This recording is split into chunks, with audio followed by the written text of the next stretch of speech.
I have the distinct memory of being in the church basement in Métabetchouan, which is where I grew up, and being in a sort of gold unitard. And we did this production of Puss in Boots. And I remember everything about that little moment. I think it's the transformation of the ordinary into the extraordinary that made me feel that this was what I wanted to do. It was magic. I think that magic kept feeding me. I felt like there's no other thing I could do. The air became different. It was like time stopped. When it happens, it feels like your soul is elevated. There's no other word than the present moment. I think it's Crystal Pite who said, "To dance is the investigation and celebration of the present moment and of life itself." And I think it's very true. My parents started this ballet school because they wanted to bring some culture to the region. And then I started dancing in that ballet school. So all these cousins came to the ballet school, the boys included. So I have these memories in my mind of like 10 boys dancing ballet on concrete in Lac Saint-Jean, in Métabetchouan. So to me, it felt normal, it felt nice. And then I started growing up and realized it was not normal for a boy in Lac Saint-Jean to do ballet. And I got bullied like crazy, and that was really hard. But I always knew that I wanted to keep dancing. And then when I moved to Toronto at the age of 11 to go to the ballet school, and suddenly I was with people who also love ballet. And I think that was a safe space. And I think right away it was like, oh, wow, this feels right, because now I can do what I love and I don't feel like I'm weird and what I love is bizarre. At the National Ballet School, one of the very first things I did when I was 11 years old is John Neumeier walked through the door, and Mavis Staines at the time had commissioned him to do a new work for the school. I was not a good dancer at that point. I was just a kid from northern Quebec, but I think people saw that I was really excited. And I threw myself around the room, and I remember really loving that. And I would be like, this is the greatest thing I've ever experienced in my life.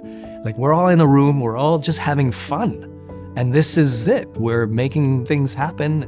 And I remember being like, okay, I'm digging this. This is fun, you know? National Ballet, when I joined, James Kadelka was the director of the ballet.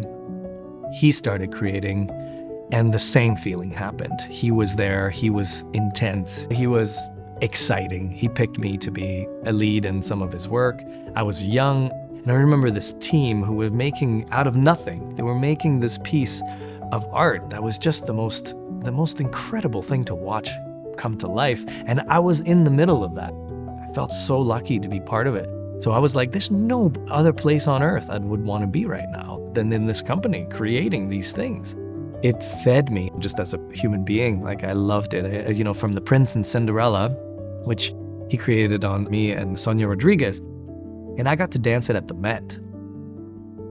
And then with Karen, she brought in some of the greatest choreographers, from Marie Chouinard to Crystal Pite to Alexei Romansky and John Neumeier, of course, and that shaped a whole other sort of second act of my career.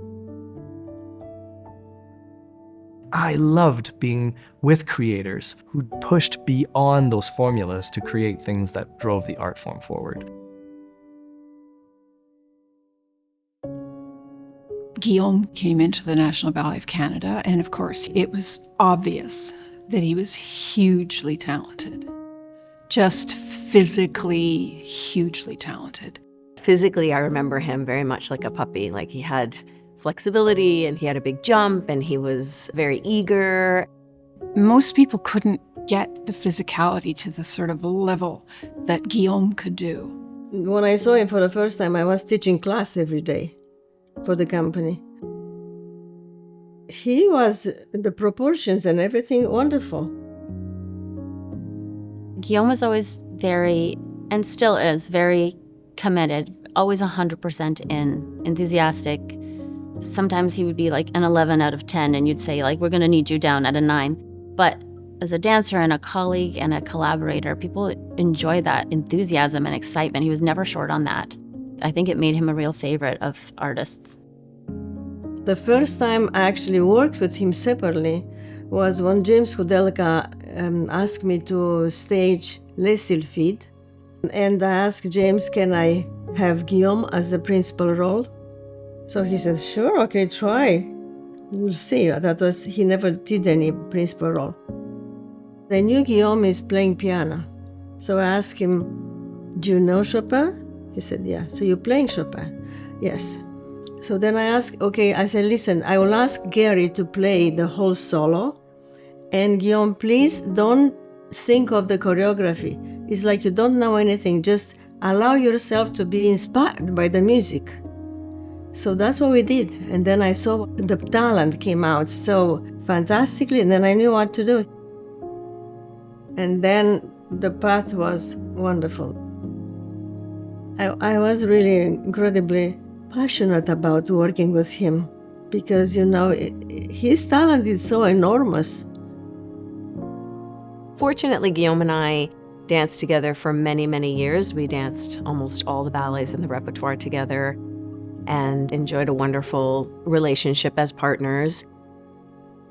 I felt like we had this unspoken language between us and a huge trust. So when we went on stage, I knew I was always in good hands. There's a lot to be said for that because in a live performance, a lot of things can happen. It's not like one person's going to have a good show. If you're doing Romeo and Juliet or you're doing Swan Lake, you're doing it together. And so having each other's back, supporting each other, whether it's mentally or technically, that was always really important.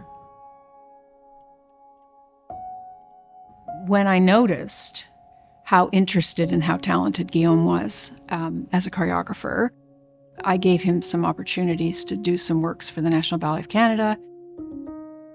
Some of the works I've made with the National Ballet of Canada, I feel like have been some of the most courageous because I felt secure. I felt like it was my family and it was a place where I could really experiment.